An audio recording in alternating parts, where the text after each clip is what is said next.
Bonjour et bienvenue dans l'entretien de France 24. Notre invité, c'est le troisième homme. Henri Konan Bédié, l'ancien président de la République de Côte d'Ivoire, battu au premier tour de l'élection présidentielle d'octobre dernier et qui a tenu promesse, soutenant Alassane Ouattara au second tour. S'en est suivi 4 mois d'une crise qui a débouché sur des combats de rue avec des soldats onusiens et français dans les rues d'Abidjan. Henri Konan Bédié a 76 ans, toujours actif dans la vie politique, président du premier parti de Côte d'Ivoire, le PDCI, et proche conseiller d'Alassane Ouattara. Monsieur le Président de la République, bonjour et merci de nous recevoir ici en votre domicile parisien. Merci. Et merci surtout à France 24 de m'inviter sur ce plateau. Merci. Vous êtes à Paris pour le prix Félix Houphouët-Boigny que vous avez décerné à l'UNESCO. À quand est-ce que la Côte d'Ivoire elle-même ou les Ivoiriens eux-mêmes mériteront et que faudra-t-il pour qu'ils méritent ce prix peut-être en 2012 ? Je crois que il faudrait qu'ils travaillent ou que au sein de sa population, une personnalité émerge. Mais j'espère pour le moment que cette situation ne se présente pas maintenant, parce que nous venons de traverser une période de guerre et le prix étant destiné à ceux qui recherchent la paix ou qui font la paix, j'espère qu'il faudra attendre pour cela. La paix n'est pas tout à fait gagnée en Côte d'Ivoire. On voit qu'il y a encore des gens qui ont peur de rentrer chez eux, notamment dans l'ouest du pays. Qu'est-ce qu'il faut faire concrètement pour rassurer ces populations ? En réalité, ces populations sont en train de rentrer massivement en ce moment à l'ouest. Et grâce aux entretiens que les chefs d'État des pays voisins ont entre eux, et grâce aussi au soutien des Nations Unies, les populations sont en train de rentrer. Oui. Nous savons qu'il y a plus de 15 000 sur 150 000 qui sont rentrés récemment et le rythme ira en s'accentuant. Quel est le signal fort à leur envoyer ? Le signal fort, c'est que la paix est revenue au pays, en Côte d'Ivoire, et qu'ils peuvent retourner chez eux. Ce qui ralentit le mouvement, je pense que c'est le fait que la plupart des villages, de leurs villages, ont été incendiés ou pillés, et c'est ce qui les retient hors de leur pays. Au moins 46% ont voté pour Laurent Gbagbo au second tour. Aujourd'hui, il est aux arrêts. Quel doit être son sort à Laurent Gbagbo et dans le contexte d'une opposition aujourd'hui qui est aphone, qui se cherche? Le sort de Laurent Gbagbo dépendra des instances de justice, car ces détournements économiques, les atrocités dont il est l'auteur, les crimes de sang sont nombreux. Et des plaintes ayant été déposées, il est inculpé pour ce qui concerne les crimes économiques. Et pour le reste, la Cour pénale internationale est en train d'effectuer les investigations. Par conséquent, Laurent Gbagbo n'échappera pas à la justice.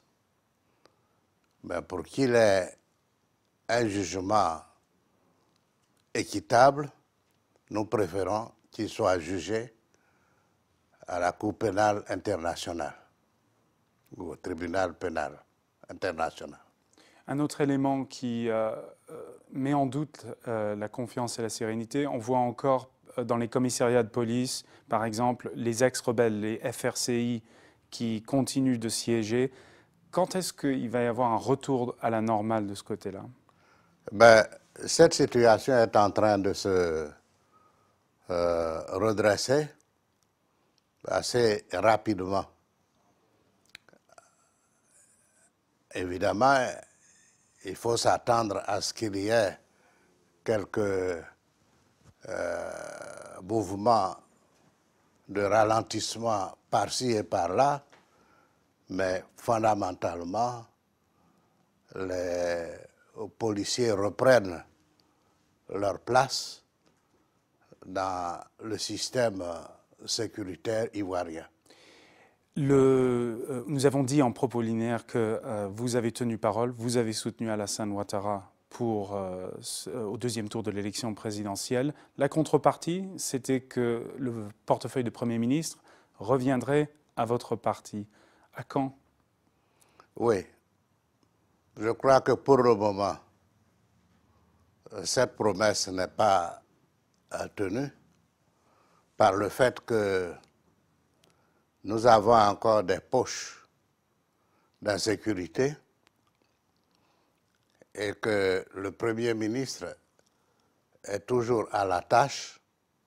Le Premier ministre, c'est-à-dire mon jeune frère Soro Guillaume, est à la tâche pour réduire les derniers foyers. Dans l'entourage du Premier ministre, on s'est agacé récemment disant qu'il y avait trop de Français actuellement dans les ministères en tant que conseillers. Quel est le bon équilibre en cette période de reconstruction en ce qui concerne le rôle de l'ancienne puissance coloniale? J'ai peine à croire à ce qui est dit sur ce chapitre-là, parce que je ne vois pas où sont les Français conseillers dans les ministères. Tout est ivoirisé depuis longtemps. En ce moment, on est beaucoup en train de parler reconstruction de contrats et les Français sont là en force. Je ne le pense pas, parce que toutes les affaires qui se traitent se font par appel d'offres international. Par conséquent, il n'y a pas de préférence pour une nationalité donnée.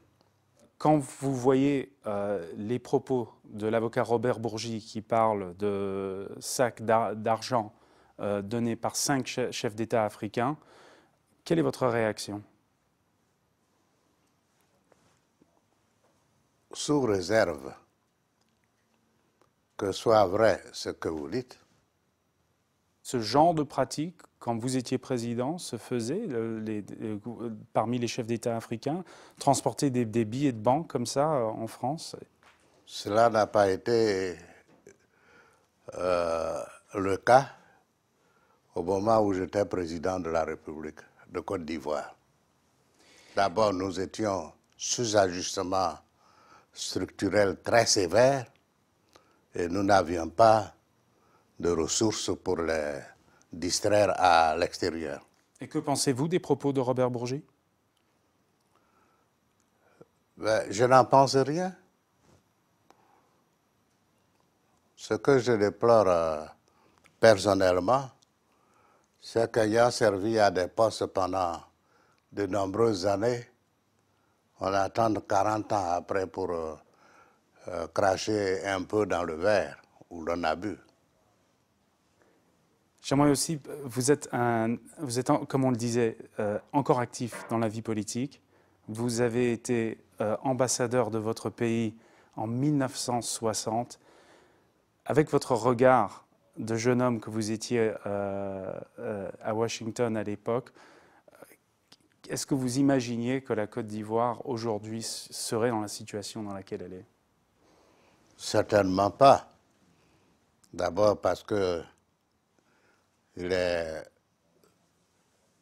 pratiquement impossible à l'homme de prévoir l'avenir. Mais enfin, avec le recul et les analyses, on peut estimer que cette situation arrive à de nombreux pays dans le monde. C'était le cas de l'Amérique avec la guerre de sécession.